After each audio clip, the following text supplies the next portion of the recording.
সারা দেশে কোনো প্রার্থী নাই, একমাত্র প্রার্থী মির্জা আব্বাস, আর কোনো প্রার্থী নাই। বিজয় আমাদের দ্বার প্রান্তে ইনশাআল্লাহ। বে আদব বে নসিব বা আদব বা নসিব, অর্থাৎ বে আদব সব সময় কপাল খারাপ হয়। বাংলাদেশের জনগণকে তারা চিরতরে গোলাম বানিয়ে রাখতে চায়। তারা মনে করে এই দেশের জনগণের স্বার্থ রক্ষার জন্য, এই দেশের জনগণের কথা বলে রক্ষার জন্য, তারা মনে করে এই দেশের মানুষের গণতান্ত্রিক অধিকার ঠিক রাখার জন্য একমাত্র বিএনপি একটি দল। যদি বিএনপিকে শেষ করে দেওয়া যায়, তারা যে কোনোভাবেই ক্ষমতা নিয়ে যেতে পারে, এই দেশটাকে তারা সর্বনাশ করে ফেলবে। তাই প্রিয় বন্ধুরা, তাদের বিরুদ্ধে আমাদের সোচ্চার থাকতে হবে। তার অর্থ এই নয় যে আমরা কোনো প্রতিপক্ষের সঙ্গে ঝগড়া ফেসাদ করব। বিএনপি কোনো প্রতিপক্ষের সঙ্গে ঝগড়া ফেসাদ করতে চায় না, আমরাও করব না।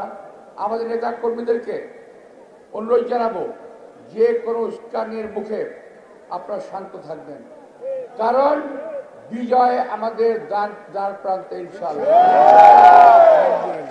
এই বিজয়কে অন্য কেউ যাতে অন্য খাতে প্রবাহিত করতে না পারে, সেদিকে আপনারা খেয়াল রাখবেন। মাত্র কয়েকটা দিন ধৈর্য ধরবেন, কোন রকম চক্রান্তের ফাঁদে না। তারা অনেক উস্কানিমূলক কথাবার্তা বলছে, উস্কানিমূলক কাজকর্ম করছে, এদিকে আপনারা একটু খেয়াল রাখবেন।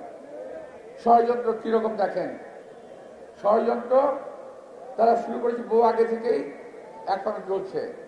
আর একটি বিষয় আমি বলতেই হয়, সারা বাংলাদেশে যেন কোনো নির্বাচন নাই, একমাত্র ঢাকার আসনের নির্বাচন। সারা দেশে যেন কোনো প্রার্থী নাই, একমাত্র প্রার্থী মির্জা আব্বাস, আর কোনো প্রার্থী নাই।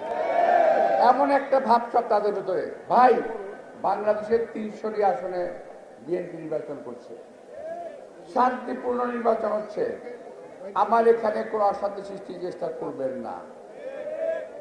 আপনি যদি চেষ্টা করেন, জনগণ তার জবাব দেবে। আমরা তার জবাব দেব না। জনগণ 12 তারিখে ভোটের মাধ্যমে, ব্যালটের মাধ্যমে জবাব দেবে। এবং আজকের যে মিছিল ইনশাল্লাহ আমাদের হবে, সেই মিছিল থেকে শিক্ষা নিন। বিএনপির সামনে বাংলাদেশের কোন দল টিকে থাকতে পারে না, পারবে না। আমাদের কর্মীরা এখন পর্যন্ত অত্যন্ত শান্ত এবং নীরব, ভালো ভূমিকা পালন করছে। আমি আমার কর্মী ভাইদেরকে অসংখ্য ধন্যবাদ জানাবো, আপনারা ধৈর্য ধারণ করুন। বিএনপির কর্মীরা উশৃঙ্খল নয়, বিএনপির কর্মীরা সুশৃঙ্খল। বিএনপির কর্মীরা চক্রান্তবাদী নয়, বরং যারা চক্রান্ত করে তাদের বিরুদ্ধে বিএনপির কর্মীরা রুখে দাঁড়াতে পারে। কিন্তু এটা প্রমাণ করার সময় এখন না। আমরা নির্বাচনের পরে দেশকে শান্ত রাখার চেষ্টা করবো। আজকে অনেকে বলছেন নির্বাচনের পরে বিএনপিকে দেখে নেবে, বিএনপি কি করতে পারে। আমরা ভাই নির্বাচনের আগে এবং পরে দেশকে শান্ত রাখতে চাই, দেশের মানুষকে শান্তি দিতে চাই, দেশের মানুষের মুখে হাসি ফোটাতে চাই। কোনো ঝগড়া নয়, কোনো ফ্যাসাদ নয়। আজকে কিছু কিছু ছেলে কথা বলছে, তাদের ভিতরে মিনিমাম কোনো শ্রদ্ধাবোধ নাই। আমি যখন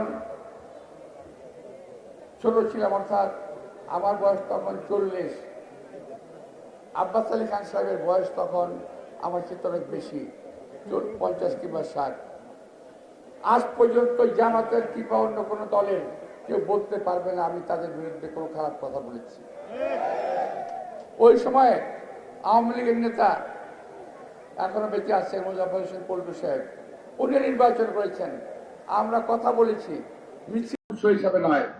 প্রিয় ভাইয়েরা, তারা যেসব কথা বলছেন, আমি শুধু বলতে চাই, আমি যদি কথা বলি এখন হবে অন্য ভাষায়, আপনাদের ভাষায় আমি কোনো কথা বলবো না, আমার ভাষায় বলছি।